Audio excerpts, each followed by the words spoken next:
Queridos, vamos a uma aula de português. Hoje nós estamos com o estudo dirigido e a atividade número 7. Eu espero que estejam acompanhando todas as aulas. Às sextas-feiras nós trazemos essa temática do estudo dirigido com a abordagem dos descritores e o desenvolvimento de algumas habilidades. Hoje nós vamos trabalhar as habilidades relacionadas ao uso da pontuação. Vamos lá? Atividade 7. Identificar o efeito de sentido decorrente do uso da pontuação e de outras notações. Então, nós vamos identificar a função dos sinais de pontuação no decorrer dos textos. Caro aluno, a pontuação funciona como uma espécie de sinalização, guiando e organizando o texto a ser lido. Como no trânsito, os sinais apontam onde deve haver pausas ou que chama a atenção. Se, mesmo com toda a sinalização, o trânsito nas cidades já é complicado, imagine sem. Assim como no tráfego de veículos, no texto os sinais dão ritmo, fluidez e evitam confusão. A pontuação é muito importante, pois um texto mal pontuado muitas vezes se torna impossível de compreender. É verdade. Quando nós temos uma informação e não pontuamos adequadamente aquela informação, o leitor, ou seja, aquele que vai ler a sua informação, ele não vai compreender, porque você não tratou de colocar a pontuação adequada de acordo com o que você queria informar. Então, a pontuação, ela direciona o sentido do que você quer transmitir para quem vai ler, claro.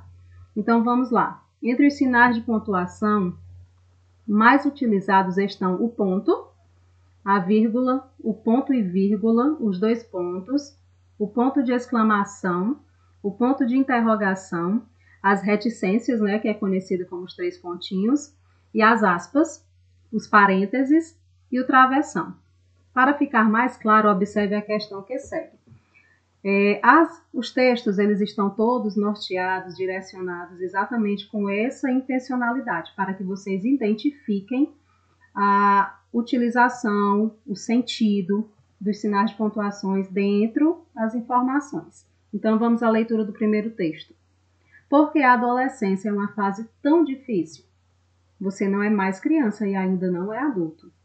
Porque é uma fase de mudanças físicas, psicológicas e sociais. Essa etapa marca exatamente a transição da infância para a idade adulta. Segundo a Organização Mundial de Saúde, a adolescência começa aos 10 anos, né? E termina aos 20 anos. Durante esse período, o corpo muda e as ideias também. Como é tudo ao mesmo tempo, é normal que aconteçam conflitos internos e externos. Segundo a psiquiatra e psicanalista Helena de Castro, a sensação de dificuldade não pode ser considerada como regra, pois cada indivíduo tem uma experiência única de vida. Abre as aspas.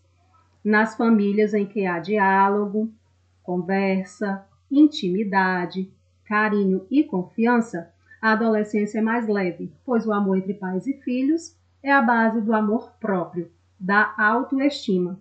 Fecha as aspas. Afirma.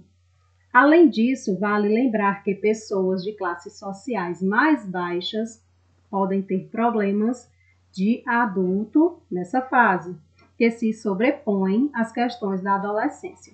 Então, observem que nós temos aí no final da frase, questões da adolescência, exatamente as reticências. Com a intenção, né? Eu não posso dizer a vocês qual é a intencionalidade de cada pontuação dessa, porque exatamente as questões vão abordar esse estudo. Está bem? Então, vamos ao que a questão pede. 1. As aspas foram utilizadas no trecho destacado para demarcar, para indicar. Demarcar aí tem o mesmo sentido de indicar. Por que foi utilizada as aspas no trecho que eu acabei de ler? Nas famílias em que há diálogo, conversa, intimidade, carinho e confiança, a adolescência é mais leve, pois o amor entre pais e filhos é a base do amor próprio e da autoestima. Há uma intencionalidade. Qual é a intencionalidade? A fala da psiquiatra e psicanalista Helena de Castro. B. A opinião da Organização Mundial de Saúde. C. Uma opinião com a qual o autor do texto não concorda. E D. Uma pergunta do autor para o leitor do texto.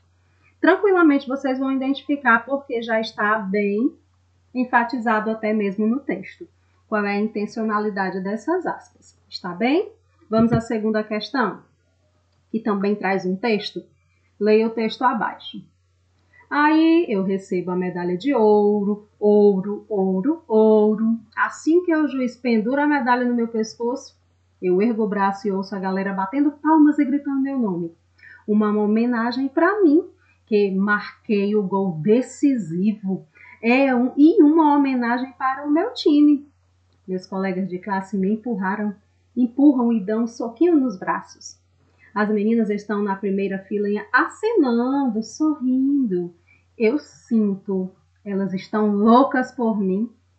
E cadê ela?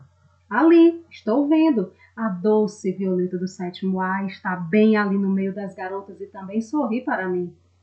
Dá para perceber que ela finalmente sacou que eu sou o grande herói. Eu, Hugo Kotzbusch.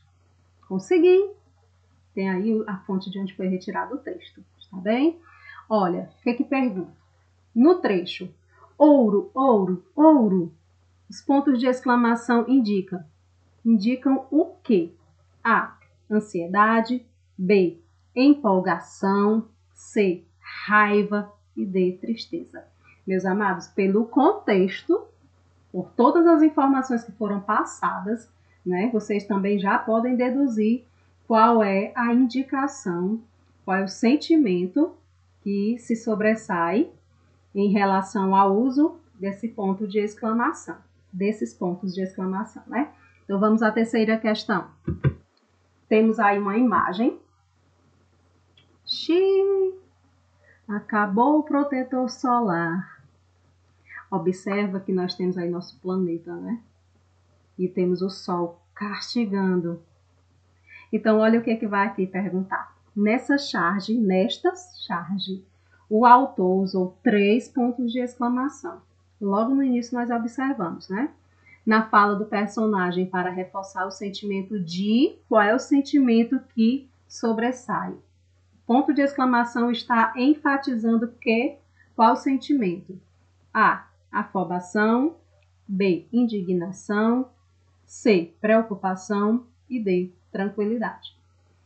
Observa muito atentamente todo o contexto dos elementos verbais e não verbais, que vocês tranquilamente responderão e acertarão.